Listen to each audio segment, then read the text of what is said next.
Jesper, thank you for taking the time to talk with us. There are plenty of parenting books on the bookshelves. What makes your book different?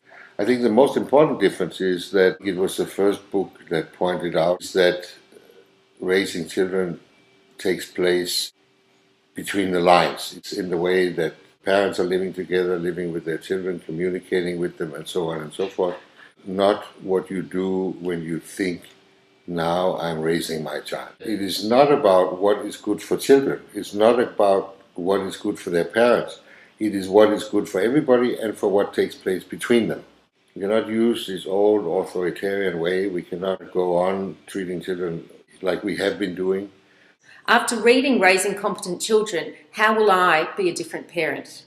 That is an interesting question, because a lot of people read the book hoping to learn something about their children, and they end up having learned a lot about themselves. What are we doing to our children when we do like this?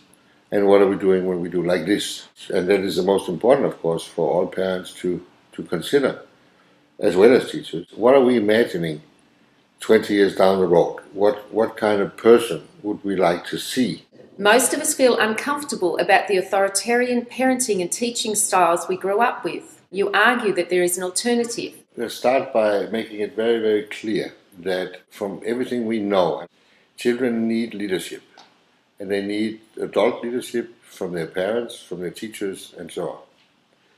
But they need a special quality of leadership in order to grow, develop, unfold as real people. And this is probably the most important question for parents. How do we exercise our leadership? If we do not want to repeat what our role models were doing, what can we then do?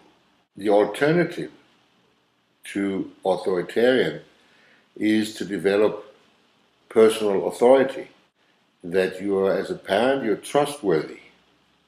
Not in the old days because you're consequent, but you're trustworthy as a person. And that makes teachers, as well as grandparents, as well as parents today, true pioneers, because they're trying to do something that is extremely difficult, because they're trying to become the kind of people that they were absolutely not raised to become. They were raised to be obedient, to adjust to authority, and now suddenly we discover that what we really need is to be much more authentic. One thing is that we are given a role as parents, but that doesn't mean that we have to act it like actors. It just means that we play an important part in the lives of our children. I would also like to say, to make plenty of mistakes. Do the best you can and find out which kind of parent would I like to be. You say children want to cooperate. Most parents and educators certainly don't experience that every day. Children say no all the time. How do they cooperate? It is strange that we overlook it, because it's not just that children want to cooperate. They are cooperating 99% of the time. If we take an example, let's say you live somewhere in Australia, you cannot have children, so you decide to adopt a child from Korea. This 1.5-year-old child will come to your home. He will think Korean, have Korean culture with him. Within a year, he's Australian. He thinks Australian, he speaks Australian, he plays with Australian children. That is a masterpiece of adaptation. Of course, they need, as we need, to take care of their own integrity. So sometimes they have to say no. It doesn't really mean that they don't want to do what you ask them to do, but it might have to do with the way you ask them. It's like a command. Most children hate that. 50 years ago it was different, because all parents were commanding. So as a child you heard that all over the place. You say, okay, that's the way it is. The latest study I have seen tells us that children in all cultures say no to what the parents would like them to do. 65% of the time.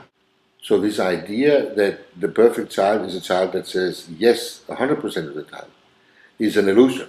But it makes the world of a difference if you grow up with parents who are expecting you to cooperate, or if you grow up with parents who believe they have to force you to do it. And of course, the last style, which was the old style, is sending a very destructive message to the child. We've all been brought up by parents and teachers who told us what to do and pointing out what we needed to do differently. If children don't need upbringing, what do they need from us? Deciding what children need depends completely on your goals. Do you want a nice, sweet, obedient child that is always doing what you're saying? Or can you live with a feisty one who is also having it his own way? I can only say, if you want children to have a strong mental health, to have a very strong sense of what we call psychosocial competencies, they can live with themselves as they are and they can be with other people.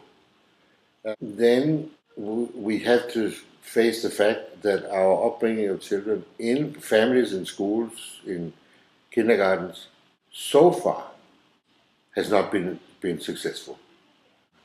What we have achieved with the authoritarian style is we had as much power as it was possible. Second, we've had peace, so they were not disturbing us. As my parents said, children should be seen, not heard. I would like to point out an interesting parallel, because that was exactly how women were supposed to behave.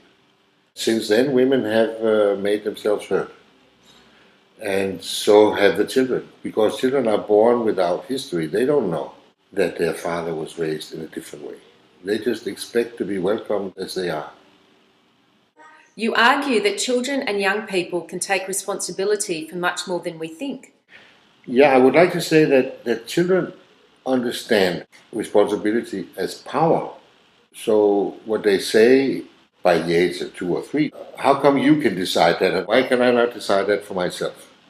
And this, of course, speaks to our wish or need for having power. So we say, that's because I'm your father. Boom, I decide. What they're really asking is, why can I not be responsible for the clothes I'm wearing, the amount of clothes I'm wearing, how my hair looks, when I do my homework, how I go to sleep? In a lot of areas, it is possible to hand over responsibility, because remember that nobody can actually be responsible for the life of another person. We are borrowing it from the children. We are saying, okay, I will now be responsible for your sleep. And when that leads to conflict, then one of the possibilities is to hand it over. Say, okay, I've been waking you up and it was a pleasure for me. It's not anymore. We argue, there's a bad atmosphere, and frankly, I have better things to do. So I'm sorry it took me so long to realize. So from today, it's your responsibility. Here you go. Thank you for letting me having it, and good luck. Many parents, especially with teenagers, believe that that will never work. The fact is that for teenagers especially, it is a relief that they become responsible for what has to do with their personal lives, their work, their sleep, their friends, so on and so forth. But it's a difficult subject because it touches everything we understand about adult power. And it is true that if we hand over some responsibility, we will lose some power. But we will also avoid a lot of power struggles. So take your pick. Thank you very much for speaking with me today.